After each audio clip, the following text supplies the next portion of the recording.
Doctor Yunus যেভাবে ছোট ছোট বাচ্চা ছেলেকে সারা দেশে কর্তৃত্ব করার জন্য সুযোগ করে দিয়েছে, এটা একটা খারাপ কাজ হয়েছে।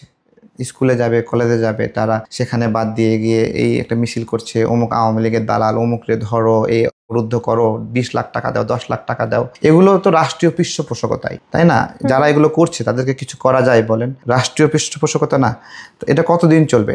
রাষ্ট্রের পৃষ্ঠপোষকতা যতদিন থাকবে এভাবে এই বাচ্চা বাচ্চা ছেলেগুলোর উপরে, ততদিন এরকমভাবে মবগুলো চলতে থাকবে। কিছু করতে পারবেন না। আপনি একটা নিউজ করবেন, বাইরে বের হতে পারবেন না। তাহলে সমাধানটা কি আপনার পক্ষ থেকে? সমাধান হলো যারা রাজনীতির ময়দানে আছে, এই ময়দানটাকে রাজনীতির ভাষায় দেখতে হবে। কাউকে আলাদাভাবে মায়া করার সুযোগ নাই। ও বাচ্চা ছেলে পেলে করছে, ঠিক আছে, এই সরো সরো, এটা সুযোগ নাই। যারা এটা করে এদের বিরুদ্ধে ব্যবস্থা নিতে হবে। আচ্ছা, কিন্তু রাজনীতিতে তরুণ নেতৃত্ব আসা উচিত কি উচিত না? আপনি নিজেও তো একজন তরুণ। তরুণ বৃদ্ধ বলে কথা নাই, ঠিক আছে? আপনি আপনার হলো বাচ্চা ছেলে, আপনি কাদেরকে বলতেছেন? মানে কত বয়স থেকে বাচ্চা ছেলে হয়? বাচ্চা ছেলে বলতে আমি নিজেও বাচ্চা ছেলে, আমার বেশি বেশি কথা বলা উচিত না।